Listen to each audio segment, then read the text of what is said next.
तो अभी आप लोग को जो पिछला प्रेजेंटेशन था काफी ज्यादा मोटिवेटिव लगा होगा, तो जोश तो सबका हाई है ही है।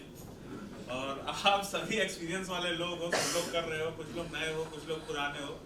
और एक बड़ी अच्छी बात हुई है कि आज ये एग्री फर्स्ट के बैनर में जो चीजें हमने शुरू की है और जिस विजन के साथ शुरू करी है कि आगे जाना है, बढ़ना है, बड़ा सोचना है, लेकिन जो हम आज यहाँ पे डिस्कस करने वाले हैं, जो हम कर रहे हैं, वो भी हमारी प्रायोरिटी है।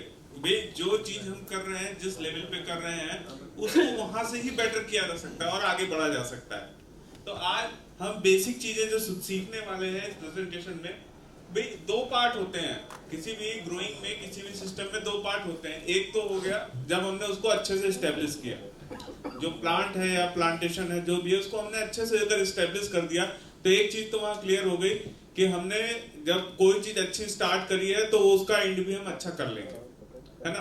तो जब फर्टिगेशन और ये सब चीजें सब कुछ बाद में आती है, लेकिन फर्स्ट क्या होता है कि कोई बीज या पौधा जब हम जमीन में लगाते हैं तो उसको अच्छे से स्टेब्लिश करें, उसकी हर एक चीज को समझें, उसकी जरूरत को समझें। तो आइए शुरू करते हैं। अपना टॉपिक है अर्ली रूट एस्टेब्लिशमेंट। जो एस्टेब्लिशमेंट की फेज है, हम दो पार्ट में है पूरा प्रेजेंटेशन। तो फर्स्ट पार्ट में हम एस्टेब्लिशमेंट की बात करेंगे कि कैसे प्लांट को अच्छे से एस्टेब्लिश किया जाए। अगर आप में से मेरे ख्याल से कितने लोग सहमत है कि अगर एस्टेब्लिशमेंट अच्छा होगा, शुरुआती ग्रोथ अच्छी होगी, तो प्लांट अच्छा जाएगा? कितने लोग सहमत है? गुड। तो अब ये चीज को समझने के लिए हमें क्या क्या समझना पड़ेगा, कहां से हम शुरू कर सकते हैं? तो पहला एजेंडा होगा हमारा राइजोस्फीयर। राइजोस्फीयर उस पार्ट को कहते हैं, उस प्लांट के उस पार्ट को कहते हैं जो हमें दिखाई नहीं देता है, लेकिन समझना उसको ही पड़ेगा। दूसरा पार्ट है सॉइल का न्यूट्रिशन, मतलब सॉइल का टेस्टिंग करना, चीजों को समझना और उसको उतना रिच बनाना कि वो प्लांट को बैकअप दे सके। अगर वो प्लांट को बैकअप दे देगा इनिशियल स्टेज पे, तो ही हमारा प्लांट, ये पूरा सॉइल से रिलेटेड है, हमारी प्रैक्टिकल जो हम चीजें कर रहे हैं हमारा उससे रिलेटेड है। और जो अभी इसके पहले आपने देखा था उसमें बहुत सी चीजें भी आगे फिर से वो कंटिन्यू हो जाएंगी, लेकिन पहले हम यहाँ से स्टार्ट कर रहे हैं। फिर फर्टिगेशन बहुत इंपॉर्टेंट पार्ट है। फर्टिगेशन एक सपोर्ट सिस्टम है जो प्लांट को उसकी ग्रोथ में हेल्प करता है कि भाई तुम इतना तेजी से बढ़ रहे हो तो तुमको हम एक्स्ट्रा खिला पिला रहे हैं, तुम ले लो। अब हम सब चूंकि यहाँ पे आज के समय में सॉइल में ही ग्रो कर रहे हैं, तो एक बहुत इंपॉर्टेंट चीज है भाई, सॉइल ही हमारा रिजर्वायर है, सॉइल ही हमारा बैंक है, रिजर्व बैंक है, भाई वहीं से सब कुछ प्लांट को मिलने वाला है। तो उस कंडीशन में हमें उसे भी समझना है कि अपने इस रीजन में, नॉर्थ इंडिया में अलग अलग तरह की सॉइल्स हैं, अलग अलग तरह का उनका बिहेवियर है, वो भी हमें समझना पड़ेगा। एक जो जनरल सी सॉइल का प्रॉब्लम है जो इस एरिया में ज्यादा मिलता है, क्योंकि अब यहाँ पानी अच्छा है, सोडियम वगैरह की उतनी प्रॉब्लम नहीं है, लेकिन कैल्शियम, पानी वाटर लेवल बहुत हाई होने के कारण कैल्शियम बहुत डिपॉजिट हुआ है टॉप लेयर में, तो उसका भी हमें मैनेजमेंट यहाँ देखना पड़ेगा। ECPH सुनते सुनते शायद आप लोग थक गए, लेकिन उसी से कल्याण होने वाला है, तो उसे हम जरूर देखेंगे। इसके बाद लास्ट है कि सब कुछ कर लो, जितनी भी करना है कर लो, उसके बाद करने के बाद क्या होता है, फ्लश कर दो कि आगे जो आए उसको साफ मिले, ठीक है। तो वो फ्लशिंग भी हम लोग देखेंगे। तो चलिए स्टार्ट करते हैं। एक छोटा सा राइजोस्फीयर का यहाँ पे आपको पिक्चर दिखाया गया है। तो प्लांट का वो पार्ट जो जमीन के अंदर होता है, जो दिखाई नहीं देता, वो बहुत लोगों के मेल जोल से चलता है। जैसे बैक्टीरिया होते हैं जो आप अक्सर यूज करते हैं, जैसे पीएसबी, फास्फोरस के bacteria, potassium PSB, KSB, Azotobacter, mycorrhiza, ये सारे इस तरह के होते हैं जो कि एक इनरिच्ड एनवायरनमेंट बनाते हैं। क्योंकि सॉइल हमारा बहुत बड़ा बफर है, और जो सारे मतलब एनवायरनमेंट में चेंजेस हो रहे हैं, सब कुछ चेंजेस हो रहे हैं, तो सॉइल में भी चेंजेस हो रहे हैं, बहुत सारी चीजें हैं। अब उतनी हेल्दी सॉइल नहीं रही, उतना ऑर्गेनिक कंटेंट नहीं रहा सॉइल में, तो जाहिर सी बात है इनके ऊपर भी फर्क पड़ा है। लेकिन ये एक बहुत इंपॉर्टेंट पार्ट है हमारे सॉइल में कि भाई उसको अगर हमने मेंटेन किया तो ये सॉइल, जैसे कुछ लोग ऐसे हैं जो 7 साल, 8 साल, 10 साल से भी काम कर रहे हैं पॉली हाउस में, तो जाहिर सी बात है जब आप बहुत लंबे समय तक काम करते हो, उन चीजों को देखते हो, तो कहीं ना कहीं हम वो उसके साथ कंप्रोमाइज भी हो जाता है। भाई कैप्सिकम उगा रहे हैं, 5-6 क्रॉप लगातार कैप्सिकम ही उगाते जा रहे हैं, कुकुम्बर उगा रहे हैं तो बहुत लंबा चलता जा रहा है, तो कहीं ना कहीं राइजोस्फीयर में डिस्टर्बेंस आ जाता है। तो इनको भी हमें बहुत अच्छी तरीके से ध्यान देना पड़ेगा कि इनकी ऑर्गेनिक कंटेंट बढ़ाना है, उनके माइक्रोबियल एक्टिविटी को मेंटेन करना है। तो इनका जो गिव एंड टेक होता है आपस में, माइक्रोब्स क्या करते हैं भाई, जो प्लांट का वेस्ट निकल रहा है वो फीड करते हैं और बदले में उनको न्यूट्रिशन देते हैं। तो एक सिम्बियोटिक रिलेशन और एसोसिएशन के साथ ये चीज एक्टिविटी चलती रहती है।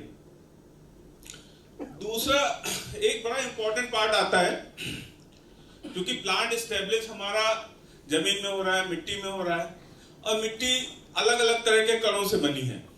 जो सॉइल है, सॉइल पार्टिकल्स जो हैं वो अलग अलग तरह से कर्व से मिलते हैं, उनका अरेंजमेंट अलग अलग होता है, जिनको सॉइल स्ट्रक्चर और सॉइल टेक्सचर बोलते हैं। अब ये सॉइल टेक्सचर और सॉइल स्ट्रक्चर जो होता है बड़ा इंपॉर्टेंट रोल प्ले करता है। जब हम न्यूट्रिशन, इरिगेशन या कोई भी प्रैक्टिसेस करते हैं तो इनका बहुत बड़ा रोल होता है। तो आप सभी को अपने सॉइल टेक्सचर, सॉइल स्ट्रक्चर के बारे में बेसिक जानकारी होनी चाहिए। एक आइडियल कंडीशन का जो सॉइल टेक्सचर होता है उसमें हम ये मान के चलते हैं भाई वाटर होल्डिंग कैपेसिटी ठीक ठाक होनी चाहिए, और एयर पॉकेट्स, जो पार्टिकल जो होते हैं वो पार्टिकल्स के चारों तरफ वाटर जो कोटेड होता है। ठीक है, इसके बाद ये कंडीशन आती है जिसमें कि पार्टिकल के साथ साथ एयर, मतलब वाटर भी है, एयर भी है, और एक ये कंडीशन आती है जिसमें सैचुरेशन है। तो सैचुरेशन क्या होता है, ड्रिप में जल्दी नहीं आता है लेकिन फ्लड में सैचुरेशन आता है। लेकिन ड्रिप की जो ताकत होती है, जिसमें हम सभी ड्रिप से फार्मिंग कर रहे हैं, तो उसमें सब में कैपिलरी वाटर हमेशा मेंटेन रहना चाहिए।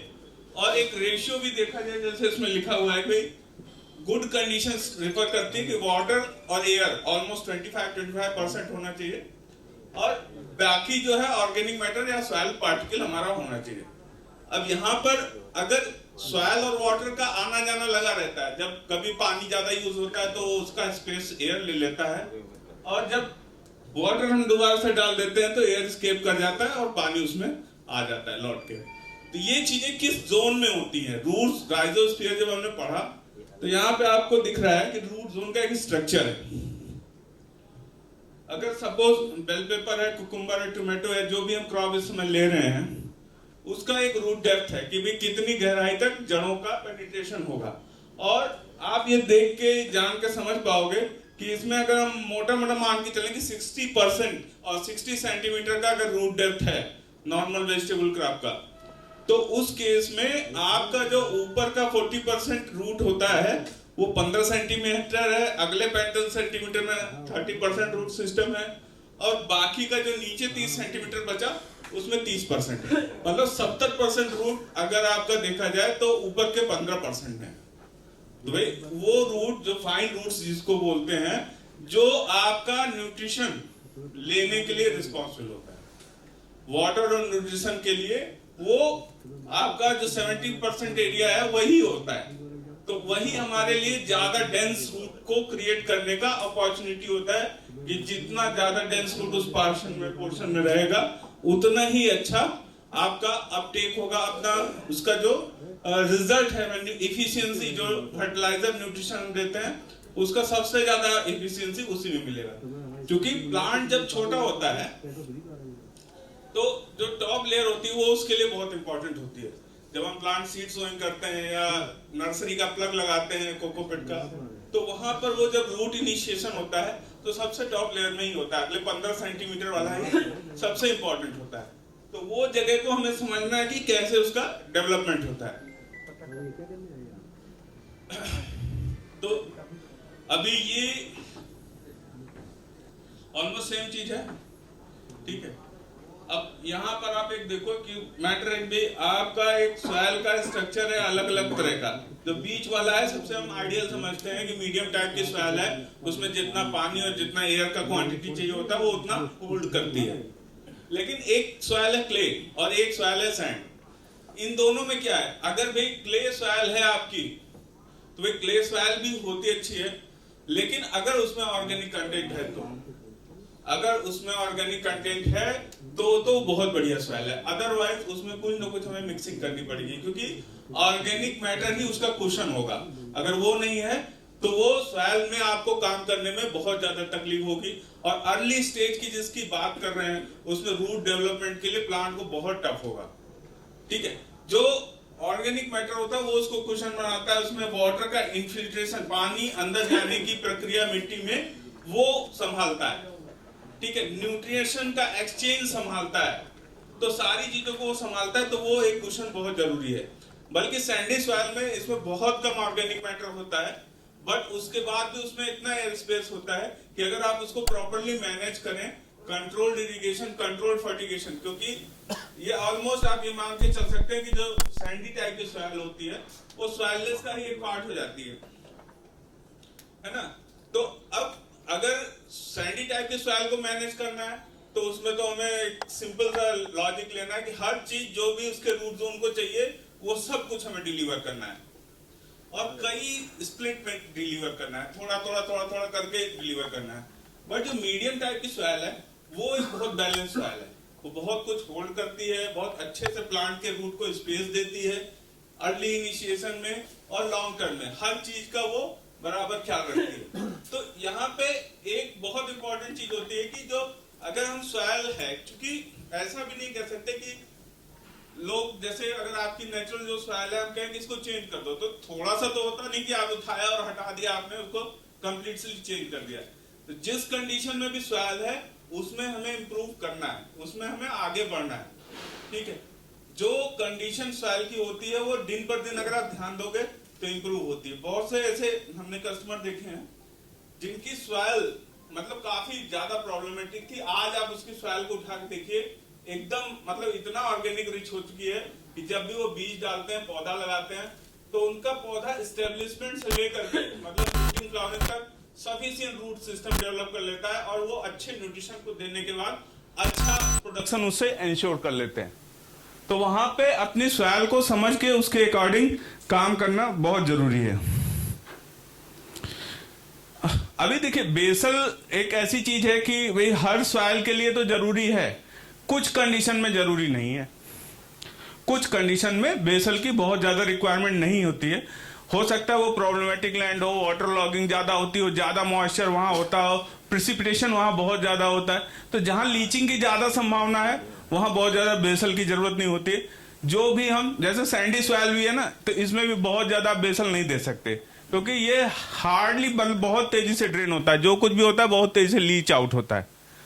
तो बेसल एक रिक्वायरमेंट है, क्योंकि जब प्लांट छोटा होता है, प्लांट जब स्टेब्लिशमेंट के फेज में होता है, तो बहुत सारे केस में हम उसमें पानी या कोई इरिगेशन प्रेफर नहीं करते, जो मॉइस्चर है उसमें मेंटेन हो, क्योंकि बार बार अगर उनसे हम पानी देंगे तो उसके साथ वो प्रॉब्लम्स दूसरी शुरू हो जाती हैं।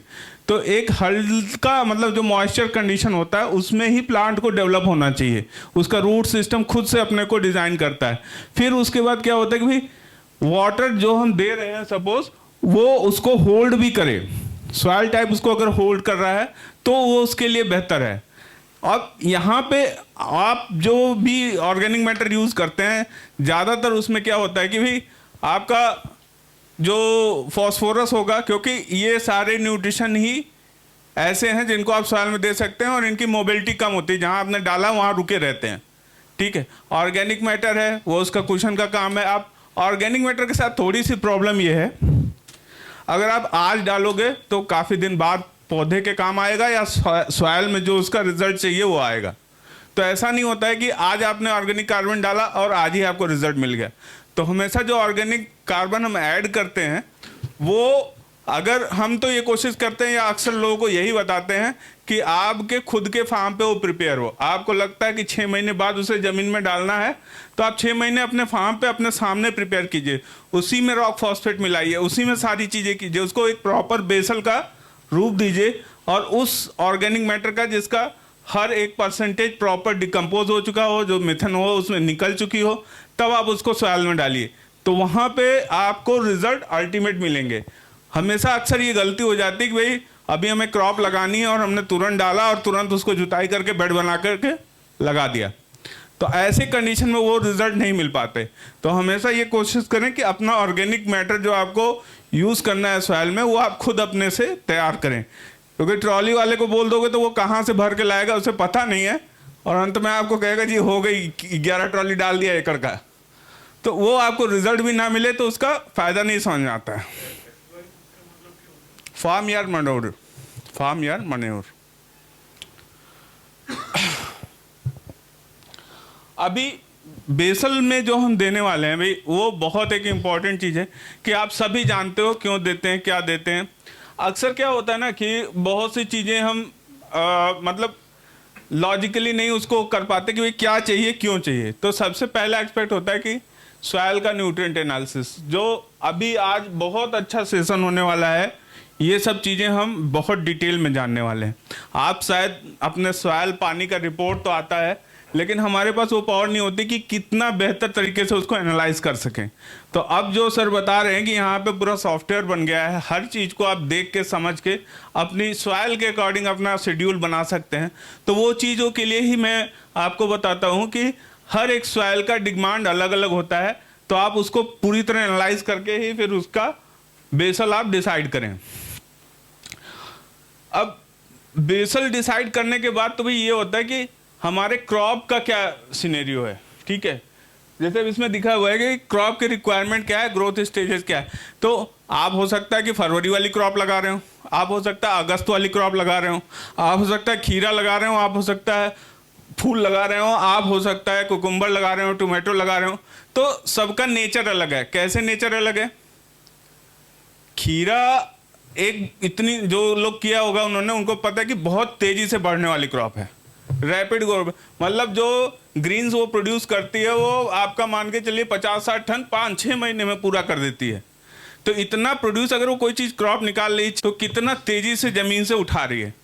तो ये चीज़ को समझना बहुत ज़रूरी है कि किस सीज़न की है, किस क्लाइमेट में लग रही है और क्या उसका रिक्वायरमेंट है। तो ये जब चीज़ें हमें पता रहेंगी तो ज़्यादा बेहतर तरीके से हम समझ पाएंगे। फिर जो मोबिलिटी की बात हुई, आपका न्यूट्रिशन कितना होल्ड हो सकता है सॉइल में और कितना नहीं होल्ड हो सकता, किस टाइप की सॉइल है। ज़्यादातर भी पोटेशियम, मैग्नीशियम और कैल्शियम और ज़्यादातर आपका फॉस्फोरस, सबसे ज़्यादा फॉस्फोरस, यही सब बेसल में यूज़ होते हैं, ठीक है। अब मोबिलिटी के बेस पे हो सकता है कि बहुत ज़्यादा आपका ड्रेन वाली सॉइल है, तो वहाँ पर आप बहुत ज़्यादा तो यूज़ नहीं कर सकते, सिंपल फॉस्फोरस वगैरह और थोड़ा पोटेशियम वगैरह यूज़ कर सकते हैं। तो उस कंडीशन के लिए आपको ये बिल्कुल ध्यान रखना है कि आप क्या आपकी सॉइल को सूट करता है, किस तरह का बेसल आपको चाहिए, वही चीज़ आप उसमें डालें। क्योंकि आपके पास ड्रिप का सपोर्ट है, जब प्लांट को आपको देना होगा आप ड्रिप से उसको फीड कर लेंगे। तो वहाँ पे बेसल में अपना बहुत ज़्यादा पैसा वेस्ट ना करें और समझदारी से बेसल तैयार करें। अब एक और कंसेप्ट आज हम लोग देखेंगे यहाँ पे फर्टिगेशन में, आगे प्रेजेंटेशंस में, कि ऐसे भी टेक्निक्स में आ गए हैं कि स्लो रिलीज फर्टिलाइजर। आप देखो यहाँ पे एक बात क्या होती ना, आज के समय में हमारे पानी का भी बहुत स्थिति अच्छा नहीं है। पहले कहते थे कि भाई अगर रस्सी डाली और बाल्टी भर के कुएं से निकाल लिया तो पानी सबसे अच्छा है। लेकिन आज के समय में पानी इतना नीचे चला गया है ज़्यादातर एरिया में कि बहुत नीचे से आने की वजह से ज़मीन से कुछ ऐसी चीज़ें भी उसके साथ आती हैं जो पौधे को नहीं चाहिए या मिट्टी को नहीं चाहिए, और वो अंदर डिपॉजिट होते होते लंबे समय में हमारे लिए प्रॉब्लम क्रिएट करती है। तो वहाँ पर क्या होता है कि भाई पानी दें, अच्छा दें, पानी दें, अच्छा दें। और उसके साथ साथ जो हमारा रिलीज फर्टिलाइज़र है, जिस तरह के आते हैं कि भाई कुछ स्लो रिलीज होते हैं, जैसे सैंडी सॉइल है तो उसमें स्लो रिलीज डालो, धीरे धीरे निकलेगा, ठीक है। तो वहाँ पे क्या होता है कि आप सैंडी सॉइल में अगर आपने ऐसा डाल दिया जो फटाफट एक ही बार में रिलीज हो गया और ख़त्म हो गया तो वेस्टेज हो जाएगा। फिर आपका क्या है कि जो जिसमें कम मोबाइल होता है उसमें आप ऐसा डाल दो जो ज़्यादा तुरंत निकलता हो फर्टिलाइजर। तो जो सॉइल जैसा होल्ड कर सकती है उसके अकॉर्डिंग भी बेसल होना चाहिए। अब भाई ये बात बहुत इंपॉर्टेंट है, मतलब पीएच तो आज आप लोग सुनते ही रहोगे, ठीक है ना। पीएच ही एक ऐसा फैक्टर है, क्योंकि हम यहाँ जब भी बात करते हैं पीएच की या ईसी की तो खैर अलग हो गई, लेकिन पीएच की जब भी बात करते हैं तो कहाँ की बात करते हैं? राइजोस्फीयर की। क्योंकि सॉइल सबकी अलग अलग हो सकती है, सबका मतलब अलग अलग तरह के ज्योग्राफिकल लोकेशन में पानी अलग अलग हो सकता है, लेकिन पीएच जो हमें डिलीवर करना है वो प्रॉपर होना चाहिए। क्योंकि सॉइल का पीएच बदलने की बात हम नहीं कर रहे हैं, हम उसकी बात कर रहे हैं जो ड्रॉप हमारा वाटर उसके रूट जोन में रिलीज होता है।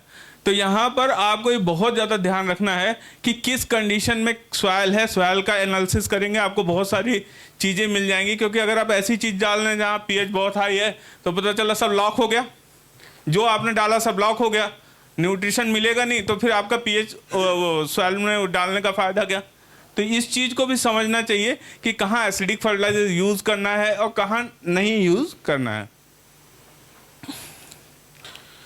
ठीक है, अब बात आती है कि भाई जैसे सपोज आप लगाते हो तो 20 दिन की एक साइकिल होती है जिसमें प्लांट इस्टेब्लिश होता है, रूट निकलती है, रूट में ब्रांचेस आती हैं, सब कुछ होता है। अब 15-20 दिन की स्टेज में एक ऐसी स्टेज आएगी जब आपको ड्रिप का भी इस्तेमाल करना पड़ जाता है, जबकि उसका डेवलपमेंट हो रहा होता है। तो अब कितना ड्रिप का इस्तेमाल करना है और कैसे इस्तेमाल करना है, ठीक है, उसमें बहुत सारी चीज़ें आएंगी कि भाई आपका जो सपोर्ट सिस्टम है वो ड्रिप ही है। जब प्लांट देख रहे हैं आप कि भाई वो अच्छी तरीके से इस्टेब्लिश हो रहा है, अच्छी ग्रोथ में जा रहा है, तो वहाँ पे ड्रिप ही आपका सपोर्ट सिस्टम है। आप उसके थ्रू हर एक चीज़ दे सकते हैं। आज के समय में ऑर्गेनिक कंटेंट भी आपको देना है, ह्यूमिक एसिड, फैलिक एसिड, सारी चीज़ें अवेलेबल हैं, वो भी दे सकते हैं।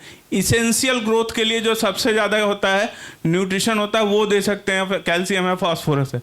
तो ड्रिप का पावर बहुत ज़्यादा है, ठीक है। और ये क्या करता है, एक प्रॉपर EC-pH रूट जोन में मेंटेन करता है और न्यूट्रिशन की अवेलेबिलिटी को इंश्योर करता है। तो ड्रिप से ये कह सकते हैं जब चाहिए, जितना चाहिए और जहाँ चाहिए वो डिलीवर करने की पावर ड्रिप में है। ड्रिप को भी आपको कायदे से यूज़ करना है इस वेजिटेटिव स्टेब्लिशमेंट फेज में। ठीक है, सबको क्लियर हो रहा है चीज़ें?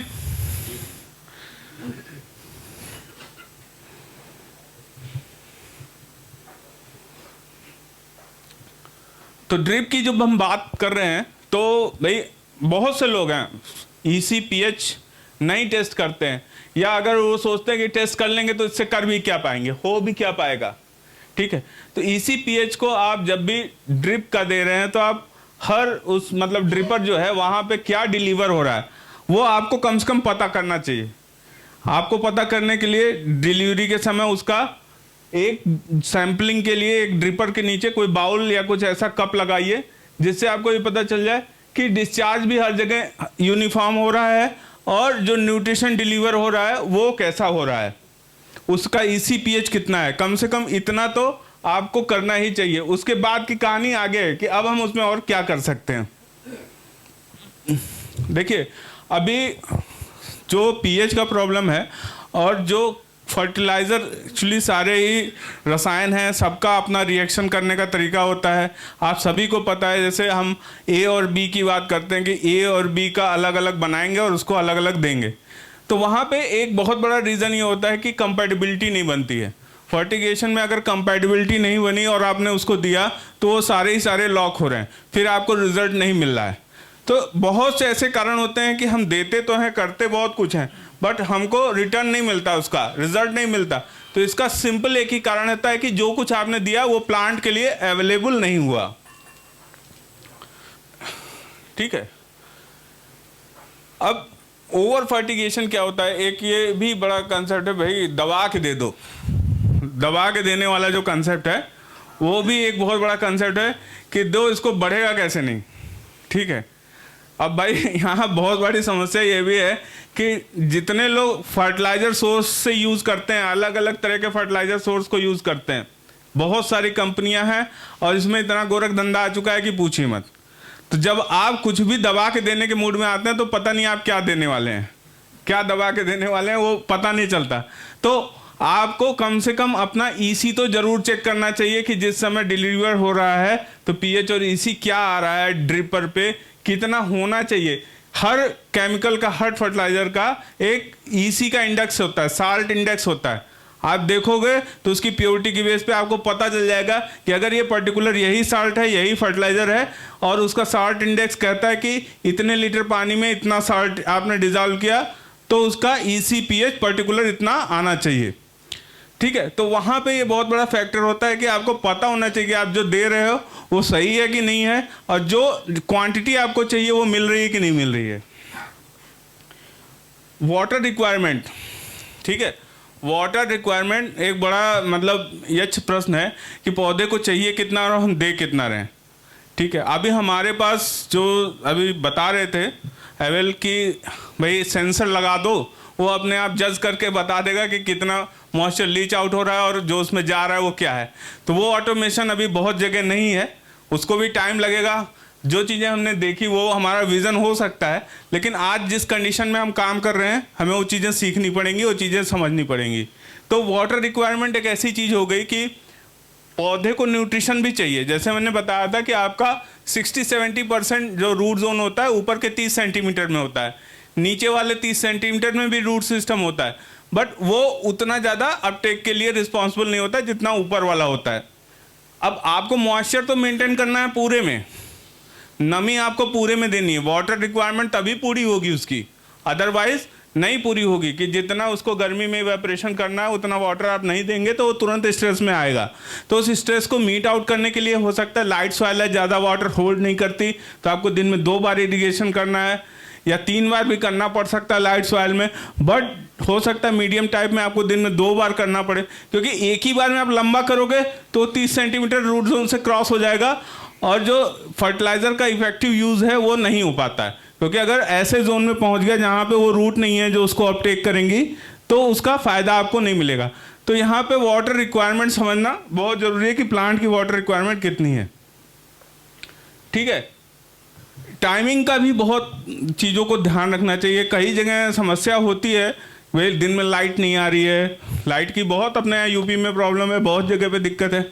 अगर एक छोटा बैकअप रख सकते हैं तो बहुत अच्छा है। तो टाइमिंग का बड़ा इंपॉर्टेंट रोल है कि जिस समय, जैसे मॉर्निंग आवर्स में होता है कि फर्टिगेशन स्टार्ट करने का टाइम है मॉर्निंग आवर्स, सनशाइन जिस समय आता है उस समय हमें इरिगेशन स्टार्ट करना चाहिए। अब इरिगेशन को स्टार्ट कर दिया आपने टाइम से, तो डेली उसका एक शेड्यूल बन गया कि भाई डेली आपको इसी टाइम पे देना है। कभी एक्सेप्शनली हो गया कि भाई नहीं बिजली अवेलेबल है या कोई प्रॉब्लम है तो अलग बात है, सॉइल भी उतना मैनेज करती है, बट टाइमिंग को फिक्स करना चाहिए। जैसे हम लोग का भी शेड्यूल है टाइम का, लंच ब्रेकफास्ट डिनर का, तो वहाँ पे इनका भी एक टाइम है, उसको भी हमें ध्यान देना चाहिए। अब जो ड्रिप्स का हमें इतना इम्पोर्टेंस है जिस सिस्टम का, उस सिस्टम के मेंटेनेंस पे हम लोग कभी बात नहीं करते। भाई उसको प्रेशर पे चलाना है तो प्रेशर कभी नहीं चेक करते, बस चला दिया, प्रेशर चेक ही नहीं किया। तो प्रेशर को अगर मेंटेन करेंगे तो यूनिफॉर्मिटी रह जाएगी। 1 kg के प्रेशर पे लगभग 30% का डिफरेंस आ जाता है। 30% मतलब अगर आपका ड्रिपर 1 लीटर दे रहा है एक ड्रिपर पे और 30% का डिफरेंस हो गया तो वो 700 ml देगा, 300 ml कम देगा। तो कभी भी अगर आप प्रेशर से कंप्रोमाइज़ करेंगे तो आपका डिस्चार्ज वेरी करेगा, डिस्चार्ज वेरी करेगा तो यूनिफॉर्मिटी नहीं आएगी, यील्ड यूनिफॉर्म नहीं आएगी। तो इस कंडीशन को भी आप समझिए और अपने सिस्टम के मेंटेनेंस पे भी ध्यान दीजिए। इसके बाद इरिगेशन वर्सेस फर्टिगेशन। तो इरिगेशन क्या है? इरिगेशन मैंने आपको बताया कि भाई प्लेन वाटर का जो रिक्वायरमेंट होता है वो होता है, उसको प्लांट को चाहिए पूरा आपको वेट करना है, तभी जाके वो रूट जोन का एरिया बहलेगा। भाई आपका फर्टिगेशन भले 15 सेंटीमीटर में हो रहा है, लेकिन वो जितना एरिया आप एक्सपेंड करोगे, जितना दायरा बढ़ाओगे, उतना ही ज़्यादा रूट डेवलप होगी, उतना ही ज़्यादा उसका एरिया बढ़ेगा, और जितना ज़्यादा रूट होंगी तो उतना ही ज़्यादा आपको एडवांटेज मिलेगा। तो वहाँ पे इरिगेशन जैसे आप करते हो नॉर्मल 15-20 मिनट फर्टिगेशन करते हो, लेकिन इरिगेशन हो सकता है उसका आपका थोड़ा ज़्यादा करना पड़े कि मॉइस्चर एक बार मेंटेन हो जाए, उसके बाद आप फर्टिगेशन करते रहिए, डेली करिए फर्टिगेशन, आप डेली करिए, बट मॉइस्चर मेंटेन करिए उसको। मॉइस्चर अगर नहीं मेंटेन करेंगे सॉइल के केस में तो रूट सिस्टम का डेवलपमेंट बहुत सीमित एरिया में हो जाएगा। तो सॉइल का एक बेसिक पैटर्न है कि भाई आपको बड़ा इरिगेशन बीच बीच में करना ही पड़ेगा। अगर वो बड़ा इरिगेशन आप नहीं करोगे तो वो मॉइस्चर पैटर्न के चलते आपका रूट जो है सीमित एरिया तक हो जाएगा, लिमिटेड एरिया तक हो जाएगा। और रूट जितना ज़्यादा एक्सपेंड करता है भाई सॉइल के जो न्यूट्रिशन है, कैल्शियम वगैरह, वो उतने ज़्यादा रिलीज होते हैं, है ना। सर बड़े इरिगेशन से क्या मतलब 1 घंटा आएंगे सर, अभी उस पर आएंगे। हाँ अभी है उसमें, अच्छे पॉइंटर्स हैं, ये तो पॉइंटर है जो गलतियाँ खत्म हो गया। लंबा है सर। बढ़िया है। ठीक है, तो अब बेसल डोज में और फर्टिगेशन में क्या भाई, तीनों चीज़ें जो इम्पोर्टेंट है। रूट इनिशिएशन जब होता है तो उसमें मॉइस्चर है, जैसे ही आपने खीरे का बीज लगाया 3-4 दिन वो फूट गया, और जैसे ही उसकी 2 पत्तियां कॉटिलीडन ऊपर आई और ग्रीन कलर में कन्वर्ट हुई, उसने काम अपना स्टार्ट कर दिया। तो उस समय उसको चाहिए ही चाहिए। तो वहाँ से जैसे जैसे उसका रूट डेवलपमेंट स्टार्ट होता है वो वैसे वैसे वहाँ पर प्लांट को न्यूट्रिशन की सप्लाई स्टार्ट कर देता है। तो सबसे ज़्यादा रोल उस समय उसी का होता है। लेकिन अगर कुछ अलग टाइप की सॉइल है तो वहाँ फर्टिगेशन भी रोल प्ले करता है। रूट डेंसिटी को बढ़ाते ही जाना है तो आपका बेसल डोज बहुत बड़ा, जैसे जैसे रूट स्प्रेड करेगी वो ऊपर वाले 30 सेंटीमीटर में आपका वो सारा न्यूट्रिशन जो आपने बेसल दिया है वो वहाँ पे यूटिलाइज होगा। अभी उसमें फर्टिगेशन क्यों नहीं करते वो भी अभी आएगा, ठीक है। तो जो भी चीज़ें हैं वो उसका एक बहुत बड़ा इंपॉर्टेंस है। तो बेसल डोज को अवॉइड नहीं कर सकते। अगर आपका अच्छे से मैनेज हुआ है तो वहाँ बेसल डोज बहुत अच्छा काम करता है। अब जब हम एक 15 से 20 दिन के पौधे को इस्टेब्लिशमेंट के फेस में हम उसका फर्टिगेशन या मॉइस्चर देना स्टार्ट करते हैं तो सबसे पहले कुछ लोग होते हैं सोचते हैं कि न्यूट्रिशन से ही स्टार्ट कर दो, दे दपादप ड्रेंचिंग मारो और फटाफट उसको बढ़ा दो, ठीक है। और करना भी पड़ता है, लोग करते हैं, लेकिन वो तरीका सही नहीं है। आप एक बार, मैंने ये आपको प्रैक्टिकल एक्सपीरियंस बता रहे हैं, ऐसे बहुत सी जगहों पे हैं जहां हमने खाली सॉइल में मतलब 15 से 20 दिन की स्टेज में बहुत लाइट न्यूट्रिशन, और इवन शुरुआत तो हमने प्लेन पानी से ही करी है और बाद में इतने अच्छे रिजल्ट मिले हैं कि प्लांट को अगर शुरू में आप नाइट्रोजन वगैरह दे दिया और वो पतला पतला लंबा लंबा भागने लगा तो फिर वो उसकी ताकत नहीं बनती है।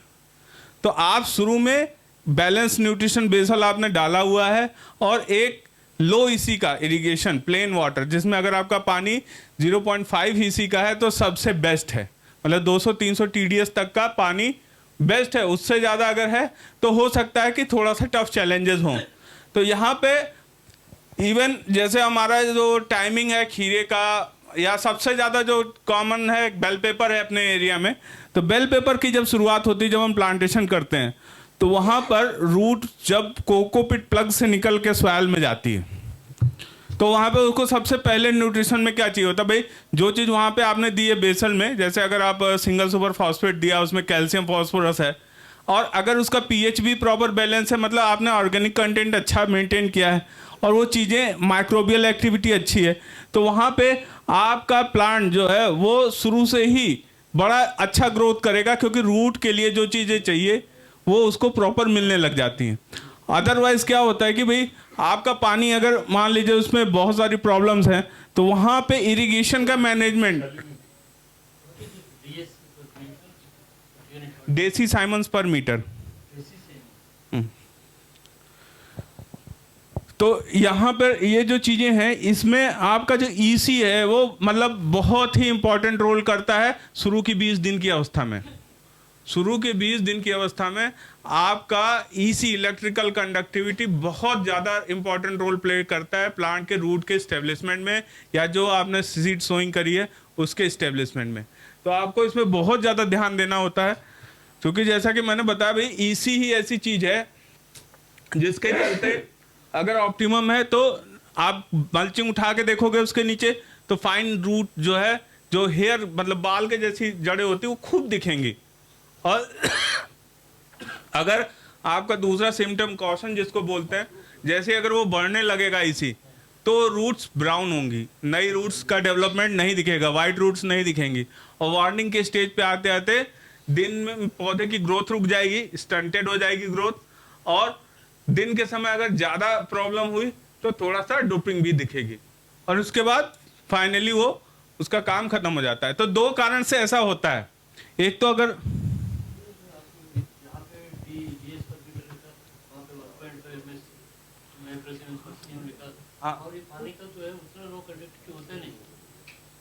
नहीं उतना लो नहीं होता है, पानी में कुछ चीज़ की वजह से कंडक्टिविटी हाई है, वो उस पर भी आएंगे अभी हम लोग अगले स्लाइड में। माइक्रोसाइमन्स और ये डेसी साइमन्स,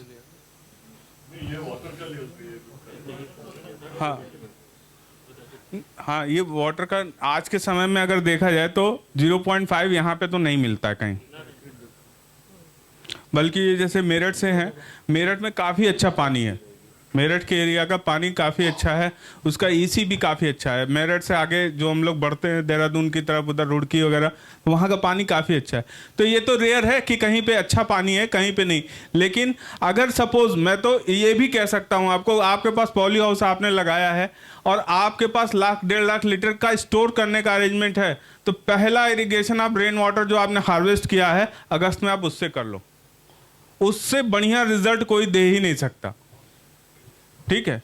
लेकिन क्या होता है कि भाई आपको देखना है कि आप किस कंडीशन में सर्वाइव करो, वायबल क्या है आपके लिए, ये सबसे बड़ी इशू होती है। लॉन्ग टर्म में भी प्लान करो और शॉर्ट टर्म में भी प्लान करो चीज़ों को। अब ये आ गया पीएच का। तो पीएच तो बहुत सारी आज चीज़ें होंगी पीएच के ऊपर, सब कुछ पीएच का ही है खेल। तो हर एक चीज़ को बैलेंस करने के लिए मतलब ये ताला चाबी वाला चक्कर है कि सही जगह सही ताला चाबी लगाया तो सब कुछ खुल गया, और गलत लगाया तो सब कुछ बंद हो गया। पावर ऑफ हाइड्रोजन आयन, ठीक है, जितना ज़्यादा हाइड्रोजन आयन रिलीज होगा वो उतना ही पीएच डाउन होता चला जाएगा, ठीक है। तो अब क्या होगा कि जो फास्फोरस, कैल्शियम, ये सब बहुत सारी चीज़ें हैं जो कि हमें प्रॉब्लम करती हैं पीएच को। मतलब अगर पीएच इससे कम ज़्यादा हुआ तो प्रॉब्लम आएगी ही आएगी, अभी आपको और आगे ज़्यादा दिखेगा। और जो करेक्शन मेजर्स हैं उसमें जो पानी का प्रॉब्लम है कि पीएच अगर हम पानी का मेंटेन नहीं कर पा रहे हैं तो एसिडिक फर्टिलाइज़र उसमें यूज़ कर सकते हैं। अभी यहाँ पे बहुत से लोग ऐसे बैठे हैं जिन्होंने इस बार अमोनियम सल्फेट भी यूज़ किया अपनी सॉइल में, अपने वाटर के साथ इरिगेशन में, उनको काफ़ी अच्छा रिजल्ट भी मिला। तो ये चीज़ क्या होता है कि भाई आप उस तरह के नेचर को समझ के वो अप्लाई करोगे तो आपको रिजल्ट अच्छे मिलेंगे।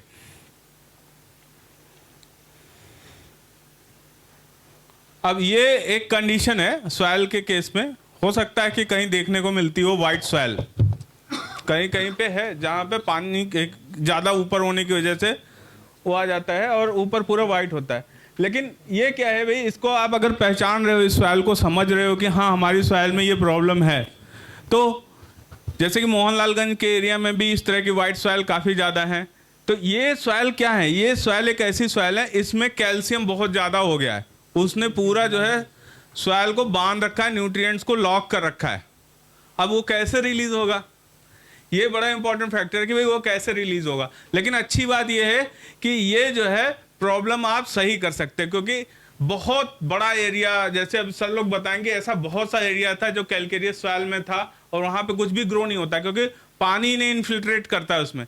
लेकिन उसको डेवलप करके, उसको यूज करके उसको कल्चरेबल बना लिया गया, ठीक है। तो इस तरह की सॉइल जो होती हैं, अगर उसमें आप जो कि मतलब एसिडिफाइंग करना पड़ता है उसको, अगर हम उस तरह से यूज करते हैं तो वो जल्दी ही कन्वर्ट हो सकती है बढ़िया क्वालिटी की सॉइल में। तो इस तरह की सॉइल का जो सिम्टम है वही वाइट पैचेस दिखते हैं, वाटर सीधे इन्फिल्ट्रेशन बहुत कम होता है। तो ये जो चीज़ें हैं, जर्मिनेशन का तो बहुत ज़्यादा प्रॉब्लम आता है। तो इसको जो आपको मैनेज करना है उसका ही हमें ध्यान देना है। कुछ पिक्चर्स हैं यहाँ पे, ठीक है ना।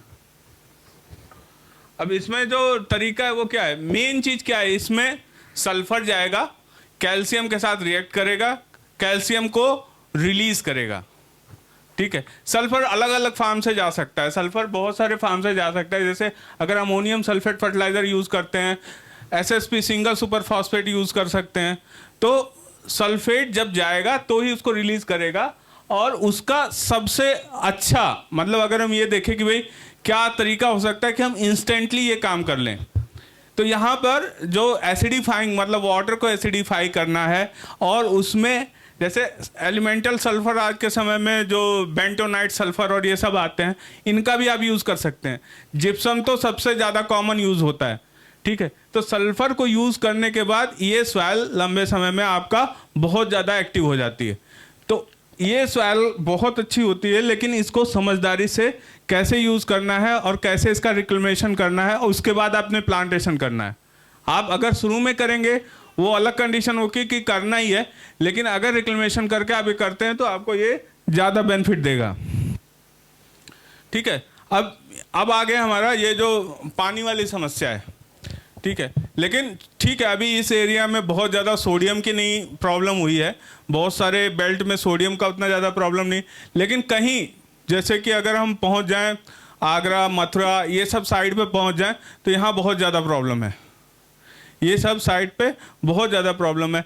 और जीटी बेल्ट भी धीरे धीरे इससे इफेक्टिव हो रहा है। तो यहाँ पर अगर ये चीज़ आपको बढ़ती जा रही है और आप उसी पानी से बार बार इरिगेशन कर रहे हो, तो वहाँ सावधान रहने की ज़रूरत है। अगर अच्छा सोर्स अल्टरनेट कहीं से मिल सकता है वाटर टेस्ट करा करके, तो उस पर जाने की ज़रूरत है। और नहीं तो इसके रिक्लेमेशन के लिए कि आपको क्या करना पड़ेगा वो आपको जानना ज़रूरी है। अच्छा, इससे नुकसान क्या होने वाला है कि अगर ये जाएगा बाइकार्बोनेट तो तुरंत सारा कैल्शियम फास्फोरस सब लॉक करने लग जाएगा। ये लॉक करने लग जाएगा, रूट को जो हमारा इस्टेब्लिशमेंट के समय ही वो सफ़र कर जाएगी। तो इसलिए जब आप पानी को टेस्ट करो और इसमें ये समस्या दिखे 500-600 बाइकार्बोनेट, तो आप वो पानी ना अवॉइड करो, मतलब अवॉइड करो कि भाई वो इस्टेब्लिशमेंट फेज में वो पानी नहीं होना। शुरू में आप वो पानी एकदम ही रिस्ट्रिक्ट कर दोगे, आपको इस्टेब्लिशमेंट अच्छा मिल जाएगा, प्लांट थोड़ा सा इम्यून हो जाएगा, स्ट्रांग हो जाएगा, तब इस पानी को आप अच्छे पानी के साथ मिक्स करके भी यूज़ कर सकते हो। तो वहाँ पे बहुत ज़्यादा इम्पॉर्टेंट है कि अर्ली स्टेज में अगर आपका पानी में ये प्रॉब्लम है तो आप उसको यूज़ ना करो, अच्छे क्वालिटी का पानी यूज़ करो, क्योंकि उसके आगे ही आपकी जो 20 दिन 25 दिन का मैनेजमेंट है, हो सकता है 2 या 3 बार इरिगेशन लगे, हो सकता है 40-50 हज़ार पर एकड़ लीटर पानी हमारा लग जाए, लेकिन वो पानी आपको आगे चल के बहुत ज़्यादा एडवांटेज देगा। तो शुरू में आप अच्छा पानी यूज़ करो, ये बहुत ज़्यादा इंपॉर्टेंट है। अब इसका सिम्टम यही होता है कि भाई अगर वो सब कुछ हार्वेस्ट कर दिया और रूट एकदम सफ़र करने लगी, ज़्यादा सोडियम है सॉइल में बार बार, चूंकि ग्रीन हाउस कवर्ड है उसमें ऊपर से बारिश नहीं आने वाली है, तो जो सोडियम आप इरिगेशन के थ्रू उसमें डाल रहे हो वो बाहर नहीं निकाल सकते, सिर्फ और सिर्फ लीचिंग करके ही उसको बाहर भेजा सकता है या उसकी प्रॉब्लम को समझ के कुछ उसका रिक्लेमेशन किया जा सकता है। तो एक तो चीज़ क्या है कि भाई अगर ऐसा पानी है तो एक्स्ट्रा कैल्शियम ऐड करने से भी वो कुछ प्रॉब्लम को सॉल्व कर सकता है। ठीक है, कैल्शियम कैसे यूज़ कर सकते हैं? एक तो हम बेसल में जो देते हैं, जिप्सम वगैरह में बताया मैंने, कैल्शियम होता है, सल्फेट सिंगल SSP में होता है, तो वो कैल्शियम भी जा करके उसको हेल्प कर सकता है। तो वहाँ पे ये चीज़ बहुत ज़्यादा ज़रूरी है कि जो ड्रिप का पानी है उसका हम प्रॉपर टेस्टिंग करा करके और जो उसमें हमें रिकमेंडेड क्वांटिटी आए कैल्शियम की वो यूज़ करना चाहिए।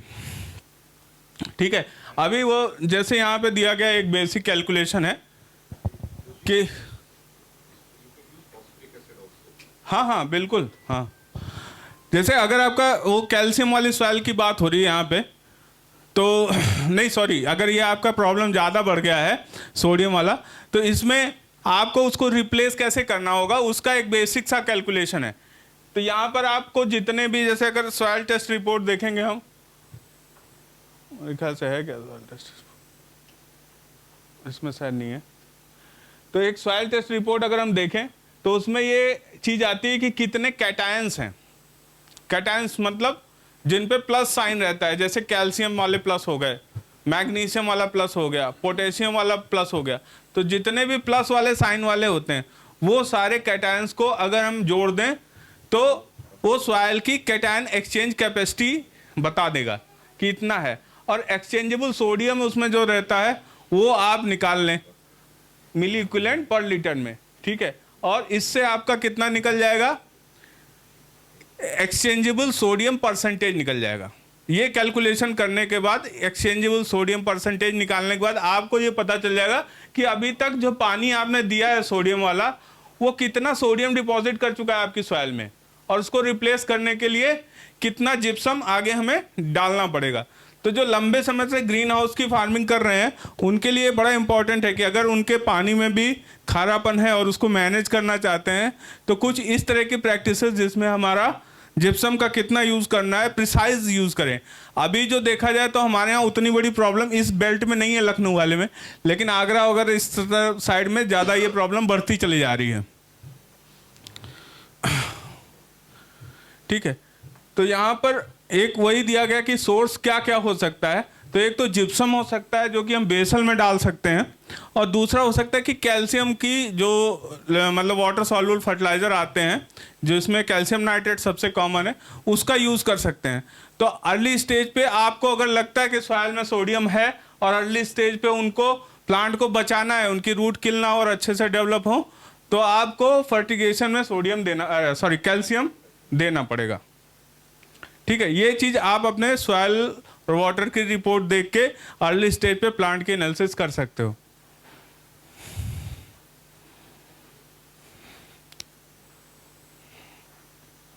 और ये तो एक बड़ा इंपॉर्टेंट पार्ट है कि ऑर्गेनिक मैटर को हमेशा ही हेल्पफुल होता है, क्योंकि ऑर्गेनिक एक्टिविटी जो माइक्रोबियल एक्टिविटी होती है सॉइल के अंदर, वो सब कुछ मेंटेन करने के लिए ही होती है। प्लांट को न्यूट्रिशन अवेलेबल कराना बैक्टीरिया काम है, और बैक्टीरिया को खाना पीना देना पौधे का काम है, उसके रूट्स का काम है।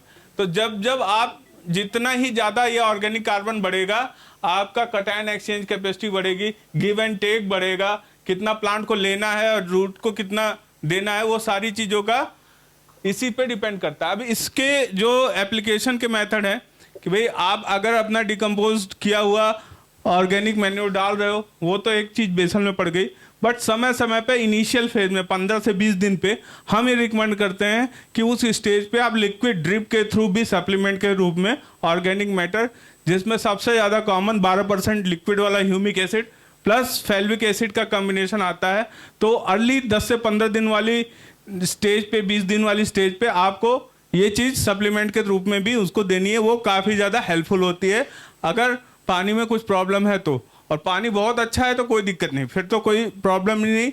जो सर ने बोला कि 0.5 तो कहीं मिलता नहीं, अगर अच्छा एसी का पानी मिल जाए तो सॉयल तो इतने जल्दी रिवाइव हो जाएगी कि पूछो मत आप।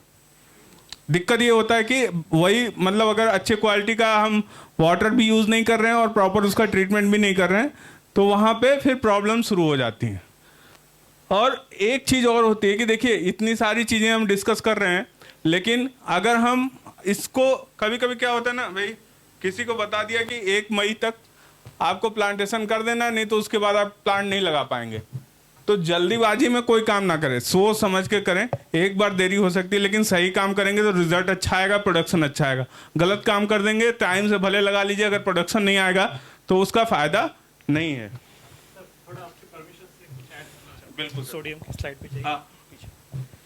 सो पीयूष सर ने सोडियम के बारे में, सॉइल और सोडियम के बारे में बहुत अच्छा बताया है। मैं थोड़ा सा ऐड करना चाहूँगा। देखिए सोडियम जो सॉइल में बढ़ जाता है, पानी में से डाल रहे हैं या फर्टिलाइजर्स में से डाल रहे हैं या सॉइल में खुद का है, तो उसको क्या होता है, हार्ड पैन बन जाता है, फ्लोकुलेशन जिसको बोलते हैं। तो उसमें अपन जब कैल्शियम डालते हैं, कैल्शियम को अपन सॉइल कंडीशनर बोलते हैं। इसमें जो जिप्सम और ये डाल रहे हैं, आपने कभी कुछ कंपनीज वाले बेचते हैं तो उसको सॉइल कंडीशनर बोल के कुछ प्रोडक्ट्स बेचते हैं। तो सॉइल कंडीशनिंग क्या होता है, जब सोडियम पानी में सॉइल में ज़्यादा हो जाता है तो हार्ड पैन बन जाता है, पर्कोलेशन रुक जाता है। तो वो पर्कोलेशन रुक जाने के वजह से आपका जो सॉइल का पोरोसिटी है वो ख़त्म हो जाता है, और उसके वजह से वाटर लॉगिंग इजीली होता है। तो ये जब सोडियम सॉइल में बढ़ जाता है तो ये प्लांट के लिए तो हानिकारक है सोडियम, लेकिन उसके साथ सॉइल का जो फिजिकल पार्ट है उसको डैमेज कर देता है। और जहाँ पे अगर पानी का इरिगेशन बहुत ज़्यादा फ्लड इरिगेशन और ड्रिप इरिगेशन रूट जोन में हो रहा है, जहाँ पे सोडियम ज़्यादा है, वहाँ पे हार्ड पैन बन जाता है और सॉइल कॉम्पैक्शन हो जाता है। तो उसमें अगर आप कैल्शियम जैसे जो प्रोडक्ट सर ने बताया है कि जिप्सम डालो, और ये डालने के बाद क्या होता है, वो पानी में घुलने के बाद कैल्शियम सोडियम को रिप्लेस करता है, बिकॉज दोनों कैटायन है, सर ने बताया कि पॉजिटिव आयन है। तो वो क्या करता है, सॉइल पार्टिकल पे जो एब्सॉर्ब किया हुआ कैल्शियम है, सोडियम है, उसको रिलीज कर देता है। और वो जैसे रिलीज कर देता है तो एग्रीगेट्स बनना चालू हो जाते हैं और पोरोसिटी बनती है, और पानी का जो ये है फ्लो है नीचे, वो जाना वॉश आउट होना चालू हो जाता है। इसको अपन सॉइल कंडीशनिंग बोलते हैं। तो सोडियम पौधे के लिए इतना हानिकारक है, उतना ही सोडिक सॉइल जो बोलते हैं कि खाद डालने से, ज़्यादा इरिगेशन से ज़मीन खराब होगी और आपका उत्पादन कम हो रहा है, उसमें soil conditioning is very very important. तो वो करने के लिए आप कैल्शियम का यूज़ करके सोडियम को रिप्लेस करना है, और सोडियम को जब रिप्लेस करोगे तो सोडियम एग्रीगेट्स बनेगा, वाटर चैनल्स बनेंगे, और जो भी पानी आप डाल रहे हो उसके पोरोसिटी बढ़ेगी, रूट्स को ज़्यादा एयर मिलेगी और पौधा अच्छे से बढ़ेगा। नहीं तो क्या हो रहा है, बहुत जगह दिखता है हार्ड पैन बन जाता है अब, और लेबर्स वह ये जो बीच में से चलते हैं ना तो पूरा कॉम्पैक्ट हो जाता है, और compaction is not good for the roots, because air चाहिए। तो वो सोडियम रिप्लेस करना जरूरी है, और उसके लिए कैल्शियम का जो सर ने बताया था उसका यूज जरूर करें। जिनको जिनको सोडिक सॉइल बोल के है, जिनको प्रॉब्लम है, उनमें डेफिनेटली आपको उसको सॉइल रिक्लेमेशन करना जरूरी है। आप उसको सॉइल की फिजिकल पैरामीटर इंप्रूव करने के लिए soil conditioning is very very important role. एक और चीज इंपॉर्टेंट, हाँ सर बोलिए।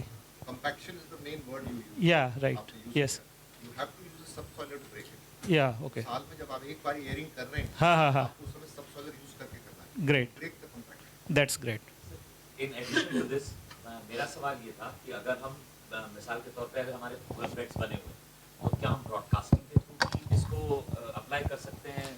देखिए जब भी आपके soil reclamation is not that particular seasons process, वो लिमिटेड एक्शन है। आपको उसके लिए जो है जब बेड़ बनाते हो वो उस टाइम पे हम क्या बोलते हैं कि आप प्री सीजन सॉइल एनालिसिस कीजिए, आपके सॉइल्स के प्रॉब्लम्स जान लीजिए और उसके लिए सॉल्यूशंस क्या हो सकते हैं। और जब आप बेड़ ये जो कैल्शियम और ये सब कुछ डाल रहे हैं ये आपको इनकॉर्पोरेट करना है सॉइल में, तभी जाके उसका रिजल्ट मिलेगा। और ये जब आप इनकॉर्पोरेट करोगे pre season when you are making the bed, उस टाइम पे आप इसको इनकॉर्पोरेट कीजिए, उसको छोड़ दीजिए, उसके बाद बेड बनाएंगे तो जाके आपको अच्छा रिजल्ट मिलेगा, इफेक्टिव मिलेगा। नहीं तो क्या होगा, ये ऊपर से जैसे अब है ना बुखार आ गया तो पैरासीटामोल लेने से अच्छा वो ना आए, इसके लिए जो ये कर सकते हैं ना, ऐसा है। Right sir. तो thank you sir. Sorry, thank you sir, thank you. मतलब कैल्शियम के 2 हाथ हैं, सोडियम का 1 हाथ है। तो कहता है एक हाथ से बगल हट, दूसरे हाथ से पकड़ लेता है जाके। तो वो 2 हाथ का कमाल है कैल्शियम, इसीलिए ज्यादा बेहतर अच्छे तरीके से काम करता है।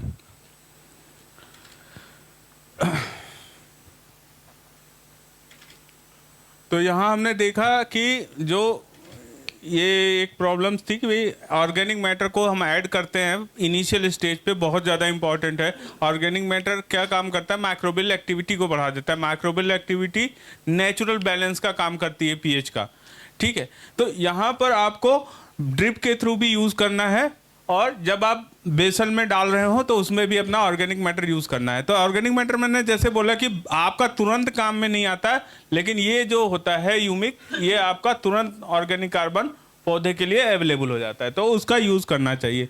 और साथ में मैं ये भी ऐड करूँगा कि ऑर्गेनिक मैटर यूज़ करने का हर उस समय ज़रूरत पड़ता है जो अभी अपने यहाँ क्या होता है कि भाई विंटर्स के बाद फिर से अब नया ग्रोथ स्टार्ट होता है, सब कुछ होता है, तो उस समय फिर से अपने को यूज़ करने वाला होता है। एक फ्लश खत्म हुआ, दूसरे फ्लश की तैयारी से पहले आपको उसमें ऐड करना होता है। तो अलग अलग समय पे ऑर्गेनिक मैटर के अच्छे सोर्स और रिलायबल सोर्स और अच्छा मिल जाए तो उसको आपको यूज़ करना चाहिए। और ये आ गया ये फ्लशिंग वाला, ठीक है।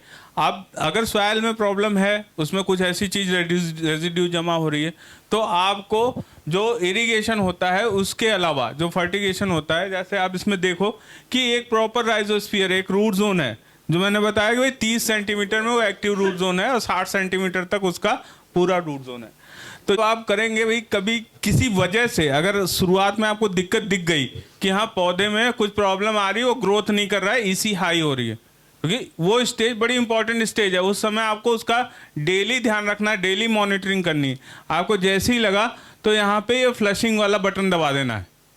तो ये फ्लशिंग वाला बटन दबाने से आपका जो रूट में सॉल्ट डिपॉजिट हो गए हैं या कोई ऐसा फर्टिलाइजर किसी ने बता दिया और ला के दे दिया और बाद में पता चला साला ये तो गलत निकल गया, इसका तो इसमें तो नमक ही नमक था, किसी कारण से आपको लगता है कि ऐसा हो गया एक्सीडेंटली, तो आपका फ्लशिंग बड़ा इंपॉर्टेंट रोल प्ले करता है।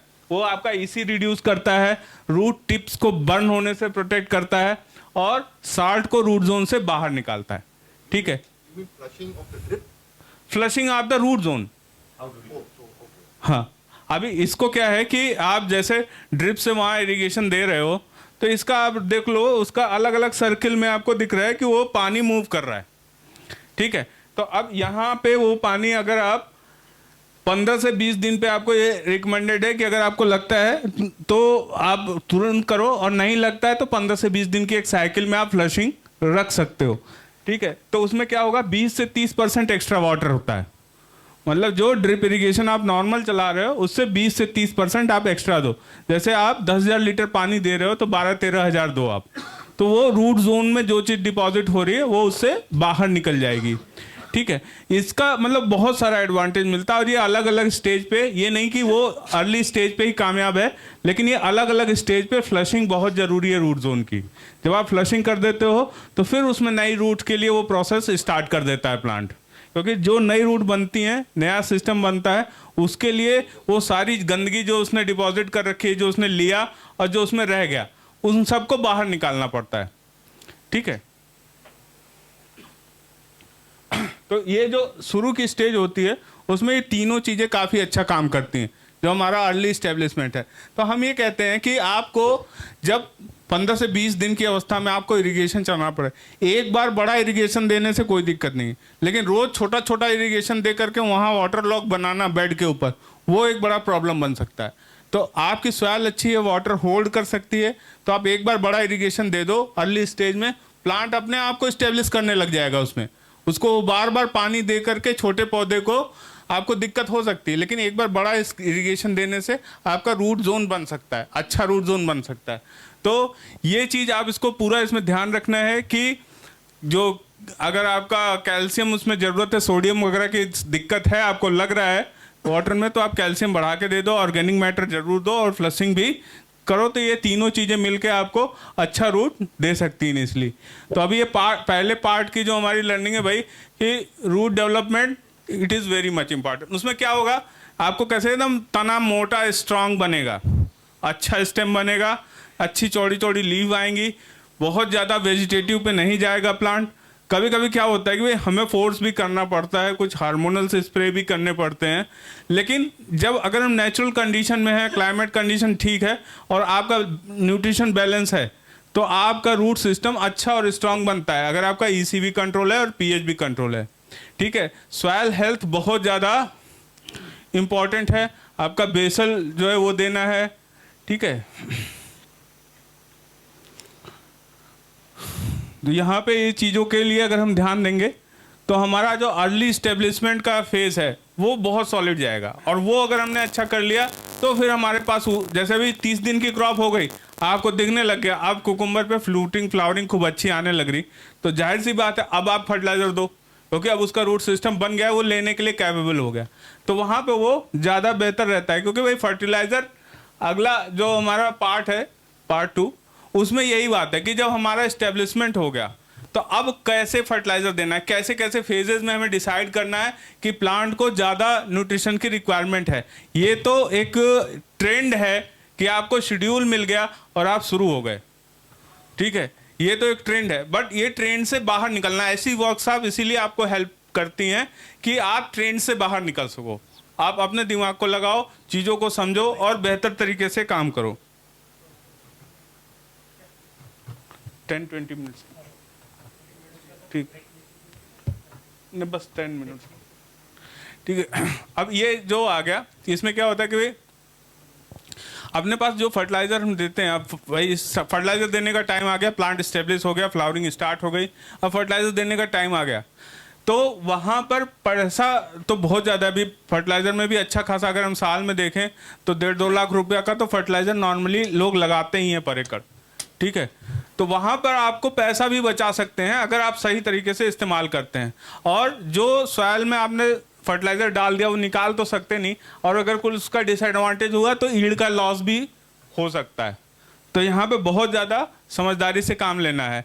ये सब जो दिक्कतें हैं ज़्यादा होती हैं, भाई आपका सोच होता है कि ज़्यादा फर्टिलाइज़र देने से ज़्यादा ग्रोथ आ जाएगी, लेकिन ऐसा होता नहीं है जब तक आप उसको समझे नहीं। ठीक है, सॉयल वाटर की टेस्टिंग भाई 6 महीने पे करा लेनी चाहिए, साल भर में तो करा ही लेनी चाहिए, हर साल तो करा ही लेनी चाहिए, क्योंकि सॉयल जो ग्रीन हाउस की बहुत तेज़ी से बदलती है, तो आपको उसका हमेशा कराना ही चाहिए टेस्टिंग। ECPH के लिए जो मैंने बोला कि सैम्पलिंग के लिए कप रखने चाहिए, तो रखने ही चाहिए, आपको बना लो भैया, उसका कलेक्शन ले लेंगे आज फर्टिगेशन के बाद, और एक ECPH उसका चेक कर लेंगे, और कहाँ पे कितना डिस्चार्ज जा रहा है, किस जोन में पानी कम जा रहा है, किस जोन में ज़्यादा जा रहा है, वो सारा हमें उसका पता चल जाए। ठीक है, पोटेशियम अक्सर वही होता है कि पोटेशियम भी बढ़ाते हैं लोग, लेकिन पोटेशियम की ज़रूरत अगर स्टेज पे नहीं है तो वहाँ पोटेशियम नहीं करना चाहिए, क्योंकि पोटेशियम क्या होता है, बहुत सी चीज़ों को रिप्लेस कर देता है, कैल्शियम मैग्नीशियम को रिप्लेस कर देता है, वो भी अभी आगे हम देखेंगे। ठीक है, तो यील्ड का डिटर्मिनेशन, आप अगर फर्टिगेशन की बेसिक क्लास में सर भी बताएंगे, यील्ड का डिटर्मिनेशन मतलब कितना वो यील्ड निकालने वाला है, कितना ग्रीन वो पैदा करने वाला है आपके खेत में से, उसी के हिसाब से उसका जेनेटिक पोटेंशियल होगा, उसी के हिसाब से आपको उसमें खाद देनी है। तो प्लांट का जेनेटिक पोटेंशियल रिक्सॉन का है, उसका अलग तरह का बिहेवियर है, एंजाजेडेन का है, उसका अलग तरह का बिहेवियर है, टोमेटो एक अलग तरह की क्रॉप है, कुकुम्बर एक अलग तरह की क्रॉप है, तो सबका बिहेवियर अलग अलग है ना, तो किसका जेनेटिक पोटेंशियल कैसा है उसके हिसाब से फर्टिगेशन का प्लान करना चाहिए। क्लाइमेट बहुत बड़ा इंपॉर्टेंट फैक्टर होता है। अब आप कुकुम्बर लगाओ इस टाइम पे और कुकुम्बर लगाओ अप्रैल मई में, तो दोनों के कंडीशन में उसके ऊपर क्लाइमेट का असर पड़ेगा, उसके यील्ड पे असर पड़ेगा, तो उसका जाहिर सी बात है फर्टिगेशन पे असर पड़ेगा। ठीक है, और सॉइल आपकी फर्टिलिटी कैसी है, जिसकी जैसी फर्टाइल सॉइल है उसके हिसाब से उसका फर्टिगेशन होगा, वो हम न्यूट्रीनेट में आज देखेंगे। ठीक है, क्लाइमेट का जो बताया सर ने कि भाई हर जगह दिक्कत आ रही है, तो ये जितने भी ग्रीन हाउस ग्रोअर हैं, एक हम प्रयास करेंगे कि ग्रीन हाउस का क्लाइमेट मैनेजमेंट पे अलग से एक फोकस क्लास ले लेंगे।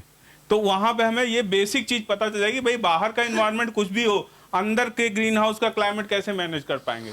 अगर हम उस चीज़ को प्रॉपर, भले छोटा मोटा ऑटोमेशन करना पड़े, लेकिन अगर ग्रीन हाउस की फॉगिंग और आप स्प्रिंकलर और ये सब चीज़ें प्रॉपरली ऑपरेट कर लेते हो, साइड कर्टेन उठाना गिराना, तो वो चीज़ों से भी क्लाइमेट 5 से 7 डिग्री तक का टेम्परेचर आप कंट्रोल कर सकते हो, रेडिएशन कंट्रोल कर सकते हो, सोम्ब्रासोल पेंट आता है वो यूज़ कर सकते हो आप, बहुत सारे ऑप्शन है। अगर आप ग्रीन हाउस का क्लाइमेट अच्छे से मैनेज करते हो तो आपको बहुत सारे एडवांटेज मिल जाते हैं। अलग अलग स्टेज पे न्यूट्रिशन का अलग अलग रोल है। तो अभी यहाँ पे इम्पॉर्टेंट है, बहुत ज़्यादा इम्पॉर्टेंट है कि अगर प्लांट में कोई चीज़ की आपको कमी दिख रही है, खाली इसलिए कि टाइम हो गया जी, टाइम हो गया अब तो देना नहीं, गाड़ी छूट जाएगी, खाली यही बात होती है कि देना भाई नहीं तो गाड़ी छूट जाएगी, सब लोग जो है 2-2 किलो ले लेंगे, हमारा साला 1.5 ही पर रह जाएगा तो वो बात दिमाग से निकाल देनी है, किसी का 1.5 पे नहीं रहता है। तो प्लांट जब मांगता है उसको तब दो, आपका पैसा भी बचेगा, आपको रिजल्ट भी लॉन्ग टर्म में अच्छे मिलते रहेंगे। ठीक है, तो अलग अलग स्टेज पे आप सभी जानते हो कि कब क्या लगता है, सब ग्रोअर हो तो वो चीज़ों को आप विशेष रूप से ध्यान दो। आपकी सॉइल हेल्दी रहेगी तो आपको बढ़िया रिजल्ट मिलेंगे। फर्टिलाइजर का जो भी कई बार बताया कि एक लीनियर नहीं होता, आप एक लिमिट के बाद जाओगे तो डिक्रीज करोगे। जैसे सर ने बताया कि भाई एक लिमिट तक ग्रीन हाउस के अंदर आप CO2 बढ़ा दो या कुछ ऐसी चीज़ें करो, तभी आपका ये एक्स्ट्रा फर्टिलाइजर यूज होगा, अदरवाइज वो वेस्ट हो जाएगा और सॉइल में पड़ा रहेगा और आपकी पॉकेट से भी पैसा खर्च हो जाएगा। तो ऑप्टिमल मतलब एक ग्रोथ होगी लीनियर, उसके बाद डिक्लाइन होने लग जाएगी एक्सेस फर्टिलाइजर की वजह से। तो ये चीज हमेशा ध्यान रखो, growth is not equivalent to, मतलब more fertiliser not equivalent to more growth. ठीक है, फिर यहाँ पे इसी की बात आ गई। अभी इसी जब ग्रोइंग इसमें आता है तो उसकी कैपेसिटी बढ़ जाती है, वो ज्यादा इसी ले सकता है, लेकिन कहाँ तक ले सकता है वो आपको बहुत ज्यादा जागने की जरूरत है। जागने की जरूरत क्या है, जैसे अलग अलग सिम्टम होते हैं जो जड़ों में तो नहीं दिखते लेकिन पौधे पे हमें दिखने लग जाते हैं। तो उस कंडीशन में आपको इसी की मॉनिटरिंग आप अगर सॉइल टेस्ट करके अपना समझ सकते हो तो उसका भी एक तरीका है, वो भी हम बात कर सकते हैं। तो उस चीज़ों को बहुत ज़्यादा ध्यान रखो, जितना अच्छा रहेगा इसी का मॉनिटरिंग उतना ही अच्छे आप रिजल्ट ले लोगे, उतना ही पैसा बचा लोगे आप कीमती फर्टिलाइजर पे। पीएच के बारे में ये है, इस पर ज़्यादा डिस्कस नहीं करते, अभी तो बहुत आएगा इसमें। ये एक बेसिक सिस्टम है जिसमें आप एसिडिफाई कर सकते हो अपने वाटर को पीएच को कंट्रोल करने के लिए। ठीक है, तो इसमें क्या है, मल्टी वेंचुरी सिस्टम है। जैसे यहाँ पे भी आप देख रहे हो कि एक बूस्टर पंप लगा के 3 वेंचुरी जिसमें आपका A, B और एसिड तीनों चीज़ आप इसमें फर्टिगेशन कर सकते हो। थोड़ा सा इस पर टेक्निकलिटी होती है, जो आप सीख लोगे तो आप भी इसको कर सकते हो। और सल्फ्यूरिक एसिड है, फॉस्फोरिक एसिड है, नाइट्रिक एसिड है। ये 3 तरह के एसिड हैं जो आप डाइल्यूट करके ड्रिप में टाइट्रेट करके कि कितने आपका वाटर में रिक्वायरमेंट है, जितना आपका कार्बोनेट बाइकार्बोनेट है उसके हिसाब से आपको पता चल जाएगा कि कितना एसिड इसमें लग रहा है पीएच को उस लेवल तक लाने को। और फिर वो वहाँ पे जो आपने कप रखे हैं वो आपको बता देंगे कि आपने जो एक्सपेरिमेंट किया वो कैसा रहा, कितना सफल हुआ। तो वहाँ पे जाने के बाद आप ये चीज़ देखो कि भाई वो जो हमारा ऐसे आज आपने किया, आपका पीएच डाउन तो आया बट कितना आया, उतना नहीं आया जितना आप चाहते थे। 7 के नीचे तो आया लेकिन 6.5 नहीं हुआ। तो आपको लगता है कि भाई यह थोड़ा सा हमें और बढ़ाना है इसमें इंजेक्शन। तो ये जो वेंचुरी सिस्टम है, ये रिस्ट्रिक्टेड वाली वेंचुरी यूज़ कर सकते हो आप। वेंचुरी भी अलग अलग टाइप की आती है, तो वो भी आप यहाँ यूज़ करके ये एसिड का इस्तेमाल कर सकते हो। एसिड थोड़ा रिस्क है, हम लोग बहुत कम रिकमेंड इसीलिए करते हैं क्योंकि ज़्यादातर फार्म पे लेबर होते हैं और इसका कोई सेट प्रोटोकॉल किसी भी फार्म पे नहीं होता है। तो अगर आप अपने फार्म पे एक एसिड को हैंडल करने का सेट प्रोटोकॉल बना लोगे तो हम ये सारा सिस्टम काम करवा सकते हैं वहाँ पे, क्योंकि सारी चीज़ें बहुत खतरे वाली हैं और आज के समय में रूल्स भी बहुत टाइट हैं। अब ये जो हम बात कर रहे थे कि भाई एक अभी सर बताएंगे लॉ ऑफ मिनिमम, और ये है एंटागोनिज्म। ठीक है, एंटागोनिज्म क्या होता है कि कौन किसको धक्का देके भगा सकता है। ठीक है भाई, जो लास्ट में बचेगा 10 लोग उसको मिलेगा अवार्ड, तो भाई सब धक्का मुक्की करेंगे, यार तुम बाहर जाओ, तुम बच, जो अंत में बचेंगे वो पाएंगे वार्ड। तो यहाँ पे ये चीज के चक्कर में सबका लॉस हो जाता है, प्लांट का भी लॉस हो जाता है। तो जो भी आप एक्सेस दोगे, अगर वो चीज़ बैलेंस फार्म में नहीं है तो कुछ ना कुछ भाई अक्सर ये होता है कि यार कलर नहीं आ रहा है, कलर नहीं आ रहा है, कैप्सिकम पे थोड़ा पोटास बढ़ाते हैं, पोटास बढ़ाते हैं, तो पोटास बढ़ाते बढ़ाते क्या होता है कि कैल्शियम खत्म हो जाता है, हार्वेस्ट कर लेता है, रिप्लेस कर देता है उसको। तो आपको बहुत ज़्यादा समझना है, भाई मौसम नहीं है अपने यहाँ, लाइट नहीं है, चीज़ें हैं नहीं, तो वो कंडीशन तो तभी बनेगी जब वो क्लाइमेटिक कंडीशन इंश्योर करेगी कि इसको ग्रोथ हो रही है, अब इसको सपोर्ट के लिए फर्टिलाइजर दो। तो यहाँ पे ये चीज़ जानना बहुत ज़रूरी है। अब ये एक सिम्टम दिया हुआ है यहाँ पे, डाउनवर्ड कर्लिंग हो रही है। भाई आप ग्रीन हाउस का इन्वायरमेंट इसके लिए जिम्मेदार है, आपका फर्टिगेशन इसके लिए जिम्मेदार नहीं होता है ज़्यादातर केस में। तो ये एक इसीलिए फोटो डाली हुई, भाई आप चीज़ों को अच्छी तरीके से आइडेंटिफाई करो कि कोई सिम्टम आ रहा है तो क्यों आ रहा है, ठीक है, किसी चीज़ की डिफिशियंसी आ रही है तो क्यों आ रही है। तो वहाँ उसका अगर आप रीज़न समझ गए तो हो सकता है बिना पैसे के काम हो जाए आपका। तो ये चीज़ को जानना बहुत ज़रूरी है कि क्या चीज़ क्यों हो रही है। तो अभी ये इसको यहाँ पे एंड करते हैं क्योंकि हमारा थोड़ा सा सेशन लंबा हो रहा था।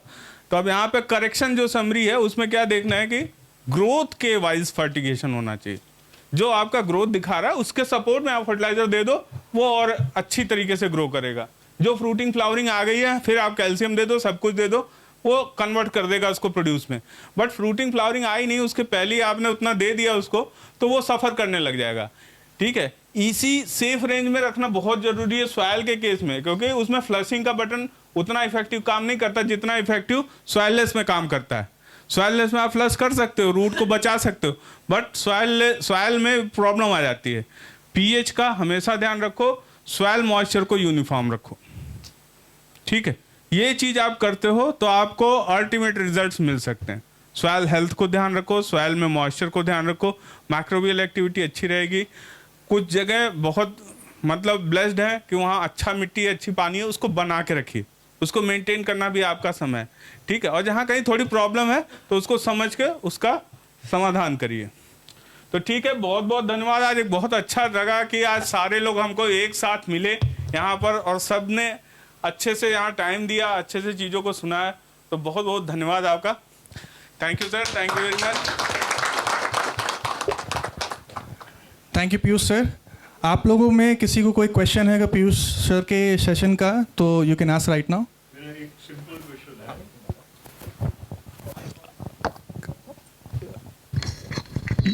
यूपी में आपने बताया कि करीबन 1000 एकर्स या 1500 एकर्स का प्लांटेशन हो गया। इसमें टमेटोज कितना है? टमाटोज का एक्चुअली यूपी में पॉली हाउस में ग्रोइंग बहुत कम होगा, बहुत कम। ओपन फील्ड का ही ज़्यादा है टमाटोज का। नहीं, वो ठीक है। अभी इजराइल में टमेटोज पॉली हाउस में हो रहा है। क्या हम ये उम्मीद रख सकते हैं यहाँ से in terms of learning, in terms of commercial potential, कि यूपी में वी कैन ग्रो 45 टन्स पर acre of green house cultivation? And will it be economically viable to make it into a global scale plant? Sir question आपका बहुत अच्छा है। उत्तर प्रदेश में हम लोग टमाटर की खेती पॉली हाउस में नहीं करते हैं। उसका एक कारण ये है कि इकोनॉमिक वायबिलिटी नहीं आती है। टमाटर के प्राइसेस जो हैं फ्लक्चुएट करते हैं। Tomato is a very good crop. आपका क्वेश्चन अच्छा है, लेकिन उत्तर प्रदेश में क्यों नहीं हो रहा है और कहाँ पे हो रहा है मैं आपको वही बता देता हूँ। बगल में राजस्थान है, वहाँ पे एक स्टार्टअप है, उसका नाम है ईकी फूड्स। हमारे बहुत सारे फार्मर्स उनसे लास्ट टाइम मिले भी थे। आप टमाटर का 4550 टन की बात कर रहे हैं, उनका 1 एकड़ में 180 टन आता है। 180 टन। जो डच लोग आते हैं, इजरायली लोग आते हैं, वहाँ पे देखने जाते हैं। मैं कुछ फ़ोटोज़ भी ग्रुप में शेयर कर दूंगा या आप लोग को ऑटोमेटिक व्हाट्सएप पे भिजवा दूंगा। आपको बिलीव नहीं होगा इस तरीके से कर रहे हैं और उनके ऑलरेडी कॉन्ट्रैक्ट साइंड हैं। तो हम हो सकता है हमारे फार्मर्स 2 रुपये 5 रुपये और 30 रुपये किलो टमाटर बेच रहे हों, उन्हें पता ही नहीं कब क्या सीज़न आएगा, इसलिए वो डरते हैं करने में, इकोनॉमिक्स नहीं आती है। उनके कॉन्ट्रैक्ट साइन है 35-36 रुपीज़ kg और 180 टन से आप कैलकुलेट कर लीजिए कि उनका 1 एकड़ पे वो क्या कर रहे हैं। सो कारण सिर्फ ये है कि हमारे पास कॉन्ट्रैक्ट्स नहीं हैं। अब हमारे जुबिलेंट के फ्रेंड्स जो हैं, अगर वो बोलते हैं कि भाई आपको हम इतने का कॉन्ट्रैक्ट दे देते हैं, तो अब टमाटर की बौछार आ जाएगी, जितना टमाटर करना चाहें और प्रोडक्शन भी आएगा। नहीं, तो अगर राजस्थान में होता तो यूपी में तो होना ही होना बिल्कुल हो सकता है ना। बेसिकली अपने को ये कल्चर खड़ा करना है। कल्चर खड़ा करना है, लेकिन इकोनॉमिक वायबिलिटी फार्मर को आनी चाहिए, पेपर पे भी और एक्चुअल में भी। नहीं, इकोनॉमिक वायबिलिटी आपने 2 नंबर दे दिए। 35 रुपीज पर केजी कॉन्ट्रैक्ट अगर होता है तो उसमें पूरी की पूरी वायबिलिटी आनी चाहिए, आती है ना। अब जब फॉरेन और वो लोग एक्सपोर्ट कर रहे हैं, correct, foreign companies have come to India, gone directly to a farmer in an area where they don't grow any cultivation at 35 rupees benchmark, which I would assume the average price realization for a farmer growing in UP is still less than 35 rupees. Yes. So what this means is that basically besides the cultivation, the basic driving force is the money. पैसा नहीं है तो कुछ भी नहीं है। बिल्कुल एकदम सही है। तो मिलजुल के ये आपको जितना, अगर राजस्थान में इतना हो रहा है तो ये पूरा का पूरा एक डिस्ट्रिक्ट लेके आप करो, tomato become span of India. ये हो सकता है। और जो मैं जिस स्टार्टअप की बात कर रहे हैं, पॉली हाउसेज में लोग वो बेल पेपर नहीं करते हैं, वो क्यूकम्बर अब लगाना शुरू किए हैं। उन्होंने 100 एकर्स में टमाटो लगाया है, 100 एकर्स पॉली हाउसेज में। तो मेरा कहने का मतलब ये है, लेकिन वो फॉरवर्ड इंटीग्रेशन करके मार्केट लिंकेज से अपने आप को जोड़ के, उन्हें पता है कि सीड सिलेक्शन के टाइम पे ही कि कहाँ कितना बिकने वाला है, उन्हें ये भी पता है कितना प्रोडक्शन आने वाला है। उनके सारा डेटा जो भी आज एवीएल बता रहे हैं, हमारे जितने भी एक्सपर्ट्स बता रहे हैं, बहुत सारे आप लोगों को लग रहा होगा कि यार इसकी ज़रूरत हमें क्यों है, शायद हमारी ज़रूरत ही नहीं है। लेकिन मैं बता दूं, अगर आप इसके डीप में नहीं जाएंगे तो जो हम अपने स्टेट के बारे में सोच रहे हैं वो नहीं होने वाला है। जिस लेवल पे आप चाह रहे हैं कि उत्तर प्रदेश भी पहुंचे, नॉर्थ इंडिया का फार्मर्स पहुंचे, हम अगल बगल के एग्जांपल्स देते रहेंगे। डिटेल में अगर आप लोग को ये सब कुछ और जानना है तो हम उसके अलग सेशंस, ऑनलाइन सेशंस ये सब कर सकते हैं। मे बी यहाँ का टाइम थोड़ा सा कम है क्योंकि बहुत सारे टॉपिक्स कवर होने हैं। सर